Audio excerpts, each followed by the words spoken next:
Hello friends, तुम्ही पण उंदरांमुळे त्रासलेला आहात का? कारण घरामध्ये उंदीर म्हटलं की आपली बरबादीच असते. कारण घरात उंदीर आला की मग म्हणायचं आपलं काहीतरी नुकसान झाल्याशिवाय काय तो राहत नाही. त्याच्यामुळंच की नाही ही उंदरं पळवून लावायची असतील तर आजची ट्रिक तुम्हाला नक्कीच युजफुल ठरणार आहे. त्यामुळे व्हिडिओला लास्टपर्यंत नक्की बघा.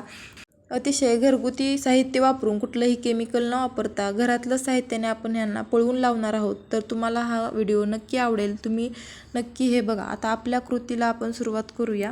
इथं सर्वांच्या घरात असणारं एक साधं असं लिंबू आहे, ते जे की आपल्याला घ्यायचं आहे आणि त्याच्यावरचं फक्त टरफलं आपल्याला पाहिजे. त्याचा रससुद्धा आपल्याला नको आहे. तुमच्याकडं कच्चं लिंबू असलं तरीसुद्धा हरकत नाही. त्याच्यावरचं पण या पद्धतीने तुम्ही टरफलं काढून घ्या. त्याचासुद्धा आपल्याला रस नको आहे. तर काय करायचं की असं किसण्यानं काढा किंवा मग चाकूने जरी तुम्ही त्याला थोडंसं वरचं सालपट जे पिवळ्या कलरचं दिसतंय किंवा मग हिरवं असेल तर हिरव्या कलरचं जे असेल ते काढून घ्या. फक्त त्याच्यात लक्षात द्यायचं आहे की आपल्याला रस नको आहे, त्याच्यात रस आला नाही पाहिजे, फक्त टरफलं घ्यायचं. तर या पद्धतीने बघू शकता. मी पूर्ण अख्खं एक लिंबाचं करायचं तसं या पद्धतीने निघते बघू शकता तुम्ही. तर एक लिंबाचं आपल्याला टरफलं हवं आहे, तर या पद्धतीनं मी ते काढून घेते. तर तुम्ही पण हे असं काढून घेऊ शकता. खूप इझी वेने निघतं ते, काहीच गरज नाही दुसरी काही करायची. फक्त वरनं आल्लार असं करायचं, कारण आतला रस नको आहे आपल्याला, त्यामुळे ते निघून जाते किसूनच. तुम्ही बघू शकता किती छान निघते का नाही. ही पद्धत एकदम छान आहे, कारण घरात उंदीर मेल्यानंतर खूप वास सुटतो किंवा त्याला साफ कसं करायचं याची मोठी पंचायत होते.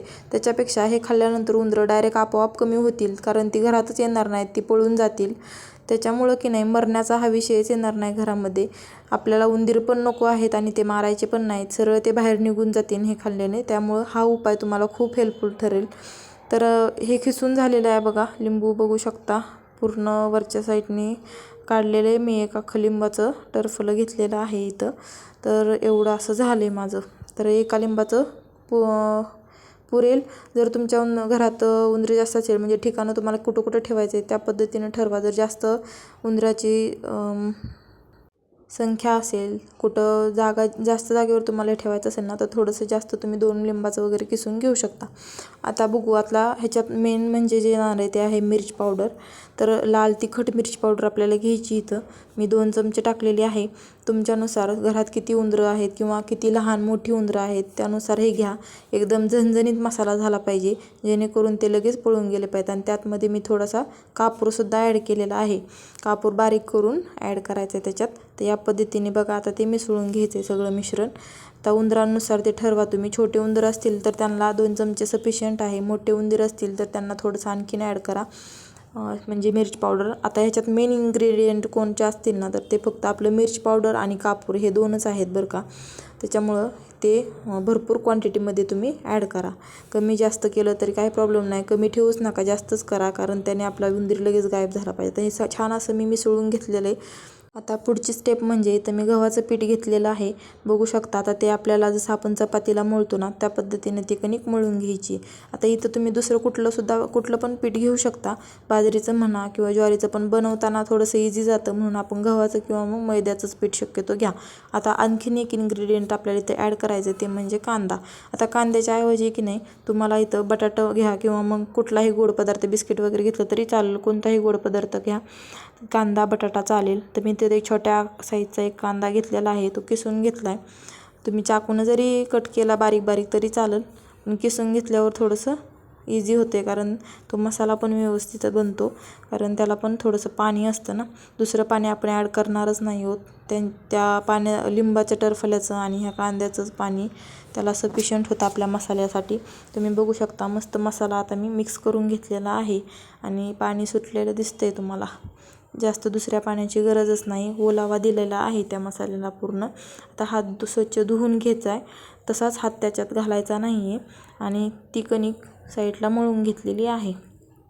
कारण जर वरच्या त्या कणकीलाच जर लागलं ना मसाला, तर उंदीराला वास येईन आणि तो खाणार नाही. तिखट वासामुळे तो खाणारच नाही. त्यामुळं हा बेस जो आहे आपला वरच्या साईडला आपण जो लावणार आहे कणिक, थोडक्यात तिच्या गोळ्या करून आपल्याला हा मसाला त्याच्यात भरून घ्यायचा आहे. त्यामुळं ह्या कणकीला त्या मसाल्याचा हात लावू नका. व्यवस्थित असं साईडला मी इथं मळून घेते. तर बघू शकता या पद्धतीने, जास्त घट्ट नाही पातळ नाही, मीडियमच ठेवायची आपली कणिकसुद्धा. आणि त्याच्यात आणखीन एक ॲड केले मी, ती म्हणजे आपल्या घरातली साखर. तर त्याला थोडासा गोडवा यावा म्हणून, कारण जे उंदीर वगैरे असतात की नाही, अतिशय हुशार आणि चालाक प्राणी असतात बरं का. कारण त्यांना पळवायचं म्हणजे एवढं सोपं नाही. तर त्यांना वरच्यावर वास आला पाहिजे गोड, पण आतमध्ये खाल्लं की वाटलं निघून जावं अशी त्यांची इच्छा झाली पाहिजे. त्यामुळे ही कृती करायची आपल्याला. साखर घालून घेतली मस्त अशी. आता मी त्याच्या गोळ्या बनवून घेते. आता ह्या गोळ्या पण मी मगाशी जसं म्हटलं, उंदीर छोटे आहेत की मोठे त्यानुसार ते तुम्ही ठरवा. मोठे उंदीर असतील तर गोळ्या मोठ्या घ्या, कारण मसाला त्यामध्ये भरपूर बसला पाहिजे. छोट्या उंदरांना एवढे असे पुरेसं आहे. तुम्ही बघू शकता. मी या पद्धतीने हे करून घ्यायचं आहे. आता ह्याला पण कधी वरच्या साईडनं अगोदर त्या सगळ्या गोळ्या आहेत ना, त्याला असं करून घ्या आणि साईडला ठेवून द्या. त्याला बिलकुलच तिखट हात लागून देऊ नका. लास्टपर्यंत त्याची मात्र नक्की काळजी घ्या. कारण मगाशीच सांगितलं की उंदीर ते खाल्लं पाहिजे उंदरांनी व्यवस्थित. त्यामुळं त्याला हात अजिबात लागला नाही पाहिजे. त्यामुळे पूर्ण अगोदर हे करून घ्या आणि नंतर त्याच्यावरती मसाला ठेवून ते पॅक करून घ्या. तर बघा ह्या पद्धतीने माझ्या बनवून झालेलं आहे ते छोट्या पोळ्या त्याच्या. आता मी त्याच्यावर मसाला ठेवून घेते. थोडा असा मसाला ठेवत जायचं आणि नंतर स्वच्छ हात धुवून घ्यायचा आणि मगच त्याला दुमडून घ्यायचं, असं गोल गोल बनवायचं. थोडक्यात आपण पुरणपोळी वगैरे कसं करतो सारण भरून किंवा मोदक, त्या टाईपमध्ये आपल्याला हे करायचं. फक्त वरती हात नका लावून देऊ ते तिखट. आता मी धुवून घेतलं आहे हात आणि एक असं बनवून घ्यायचं आहे बघा. तर अंगठ्याला मला लागते, पण ते वरच्या साईडला आपल्याला नाही लागून द्यायचं जास्त. बघा आता या पद्धतीने मी ती क्लोज केलं आहे. कुठंच लागलेलं नाही. त्याला कुठं लावून पण देऊ नका, कारण आपल्याला ते खाल्लं पाहिजे उंदराने, ह्याची काळजी घ्यायची. आता बघा एकाडे एक हे मी बनवून घेतलं आहे. आता तुम्ही म्हणाले हे ठेवायचं कसं आणि कुठं आणि कधी. आता हा खरं मेन प्रॉब्लेम असतो. काही जण असं बनवतात आणि कुठं ठेवायचं किंवा कधी पण ठेवून देतात. त्यामुळं उंदरं हे काय खात नाहीत आणि त्यामुळं मग त्यांच्या घरातली उंदरं काय पळून जात नाहीत. मग कसं आहे की हे ठेवायचं पण एक ना आयडिया सांगते मी तुम्हाला.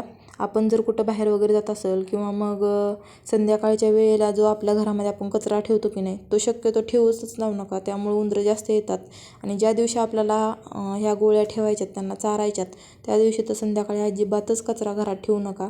कारण त्यांना काहीच खायला भेटलं नाही पाहिजे, जेणेकरून ह्या गोळ्या त्यांनी त्या खाल्ल्या पाहिजेत. आता ह्या पद्धतीनं बघू शकता, जिथून उंदरं येतात किंवा त्यांची बसण्याच्या आपल्याला एकदाचं का ना असं आढळून येतं की इथं उंदीर बसतात. तर माझ्या फ्रीजच्या तिथं वगैरे खाली मी त्या गोळ्या अशा एक करून ठेवलेल्या आहेत. मग आपले कुठले आता ह्या फ्रीजच्या खाली ठेवून दिलं. मग आडगळीचे जे ठिकाणं असतात तिथं, आता इथं सिंकचे असतात आपले बेसिंग वगैरे, तिथं मी ठेवलेलं आहे. तर गॅसच्या तिथं टाकीच्या तिथं थोडीशी जागा आहे कॉर्नरला लपायला त्यांना आतमध्ये, त्यामुळे तिथं ठेवलं. अडगळीच्या ठिकाणी ठेवून द्या. आणि व्हिडिओ आवडल्यास लाईक करा, सबस्क्राईब करा आणि मित्रपरिवारासोबत शेअर करायला विसरू नका. Bye bye.